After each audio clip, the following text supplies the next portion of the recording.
सांसद भी है, हमारे बुरहानपुर विधानसभा क्षेत्र के लोकप्रिय विधायक जी अर्चना चिटनीस जी भी है, और हमारे नेपाल नगर विधानसभा क्षेत्र के लोकप्रिय विधायक मंजू राजन दादू जी भी उपस्थित है। तो मैं यहाँ के लोकल जो हमारी समस्या है, मैं मेरे माध्यम से आपको मैं अवगत करा देना चाहता हूँ, और एक दुनिया को हम एक संदेश भी देना चाहते हैं कि जैसे कि पिछले कुछ दिनों पे 2020-21 में हमारे क्षेत्र में जंगल बड़े पैमाने पे कटा, घाघरला का जंगल कटा, पानखेड़ा का जंगल कटा, बड़े मतलब इस तरह से कटा कि जैसे फसल कटती एक तरफ से, ऐसा जंगल कटा। और ये चीजें बहुत अचानक घटित हुई, किसी को समझ में नहीं आ रहा जंगल इस तरह से क्यों काटा जा रहा है। कोई भी प्रशासन का अधिकारी जाता था तो उसकी कोई बात सुनी नहीं जाती थी, वहां की गाड़ी तोड़ दी जा रही है, जला दी जा रही है, इस तरह से वहां पे सुनने को कोई राजी नहीं था। आम रास्ते से कोई वाहन जाता था उसको भी मतलब वह प्रतिबंधित हो गया था। हमारे क्षेत्र को चारों तरफ से प्रशासन ने नाकेबंदी कर दी थी, ना गांव का आदमी बाहर जा सकता था, ना बाहर का व्यापारी अंदर जा सकता था। इस प्रकार से हमारे लोगों को बहुत ज्यादा दिक्कत हुई और एक तरह से कट गया। उस समय में जब प्रशासन की बात नहीं सुनी जा रही थी तो ऐसा प्रशासन को मालूम पड़ा कि बिलर सिंह जमरा, जो मैं जबलपुर में था, किसी कारणवश मैंने यहाँ के एसपी को कॉल किया कि सर हमारे गांव में ऐसी मेरे परिवार को दिक्कत हो रही है, आप देख लीजिए। तो उनको समझ में आया कि इस व्यक्ति को हम बुलाना चाहिए। तो हमारे आईजी साहब जो जबलपुर में आईजी थे उनसे परमिशन लेके मुझे स्पेशली यहाँ पर इस जो मामला उसको सॉर्ट आउट करने के लिए मुझे बुलाया गया, और मैं करीब 6 महीने तक रहा। तो मैंने जो घाघरला की जो था वहां पे जंगल कटाई हो रही थी और पानखेड़ा में जो हो रहा था उसको सॉर्ट आउट करा।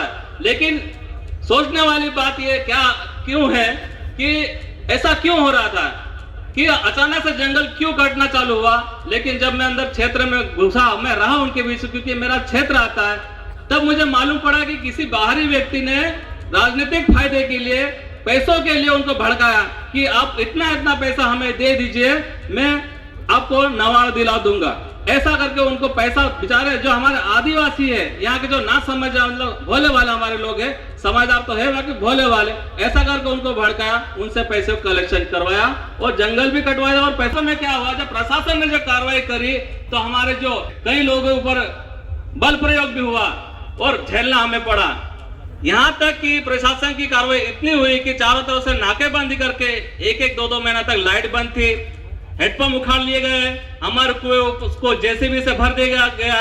और जो हमारे लोग जो बेचारे गरीब थे, जो महाराष्ट्र और गुजरात में मजदूरी करने गए थे, उनके घरों में ताला लगा था, उनका कहीं से कहीं तक उस जंगल कटाई में कई बेचारों का कुछ नहीं था, उनके भी घर तोड़ दिए गए। तो कहने का हमारा मकसद ये है कि ऐसी कोई घटना होती है तो हमारे जनप्रतिनिधि है, हमारे जो मुखिया, हमारे पालक है, कोई ऐसी शुरुआत में अगर जाके उनसे संवाद स्थापित करे, उनसे बैठ के बात करे, तो कोई ऐसी घटना होने से पहले शुरुआत में हम उसको रोक सकते हैं। क्योंकि आज दुनिया को जंगल की, पहाड़ों की, नदियों की आवश्यकता है। इसलिए 33वां आदिवासी सांस्कृतिक एकता महासम्मेलन यहाँ पे आयोजित किया जा रहा है।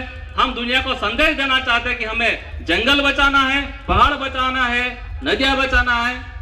और हमारे क्षेत्र में 90 के दशक से जो नवाड़ की जा रही है, जो पुरानी जमीनें हैं, और जबकि हमारा क्षेत्र है, जब नेपा मिल की जब स्थापना हुई है 1950 के आसपास जब मिल बना था, तो हमको खरगोन, बड़वानी, धार, झाबुआ से यहाँ पर प्रशासन के द्वारा यहाँ पे बसाया गया था। उस समय बेगारी प्रथा चलती थी, हमको कुछ जमीन दी गई, 5-6 एकड़ जमीन दी गई, बदले में हमको यहाँ पर कागज कारखाना बनाने के लिए साल का वृक्ष, बांस का वृक्ष लगाने के लिए हमको मतलब बेगारी में, मतलब बिना मजदूरी के हमको वहां पे मजदूरी करना पड़ता था। इस प्रकार ये मांडवा है, बागड़ी, तमाम आसपास के गांव यहाँ पे बसाए गए। हमारे पुरखे जो है आजादी के बाद से ही यहाँ पर है। तो ऐसा कुछ लोगों को लगता है कि बाहरी के लोग हैं यहाँ पर, बाहर का कोई नहीं है। हम आजादी के बाद से यहाँ पर स्थापित है। क्योंकि आजादी के पहले कोई ऐसा राज्य मध्य प्रदेश, गुजरात, महाराष्ट्र ये जो है सीमाएं हमारे लिए नहीं थी। ये राज्य तो बाद में बने हैं। हमारे जो पूर्वज है एक स्थान से दूसरे स्थान आवागमन करते रहे, हमारे लिए कोई सीमा नहीं है। तो इसलिए मैं प्रशासन से इस मंच के माध्यम से निवेदन करता हूँ कि हमारे क्षेत्र का जो 2005 का जो वन अधिकार अधिनियम है उसके अनुसार उसको जो नियम बना है हमको उसको सही तरीके से पालन किया जाए। क्योंकि हमारे क्षेत्र में, बुरहानपुर क्षेत्र में 11,000 के आसपास जो वन अधिकार के जो दावे भरे गए थे, जो 90 के दशक से कर रहे हैं, उनको निरस्त कर दिया गया। हम चाहते हैं कि जो पुराने जो दावे हैं उसको सही तरीके से वनाधिकार जो पट्टा है उनको मिल जाए, और जंगल को भी, जो बचा हुआ जंगल उसको भी सुरक्षित करें। हम भी उसमें सहयोग करें। हम जंगल बचाने में पूरा का पूरा हम सहयोग करेंगे। और जनजाति आयोग के हमारे राष्ट्रीय अध्यक्ष है दादाजी आए हैं यहाँ पे, मैं उनसे भी निवेदन करता हूँ कि हमारा महाराष्ट्र बुल्डाना जो हमारा इस क्षेत्र है, वहां पर हमारे आदिवासी भाई बहन उनको जो जाति प्रमाण पत्र बनाने में दिक्कतें जा रही है, दादा से मैं निवेदन करता हूं कि उस तरफ भी ध्यान दें, क्योंकि हमारे भाइयों का, बच्चों का नौकरी में और भी जगह में उनको आरक्षण का लाभ नहीं मिल रहा है। तो दादा से मैं निवेदन करता हूं उस तरफ भी ध्यान देंगे। और हमारे क्षेत्र में काफी लोग पलायन कर जा रहे हैं, गुजरात महाराष्ट्र पलायन कर जा रहे हैं, तो हमको स्थानीय स्तर पे कुछ रोजगार मिले, ऐसा मैं प्रशासन से निवेदन करता हूँ। सभी को आपकी जय जोहार, जिंदाबाद।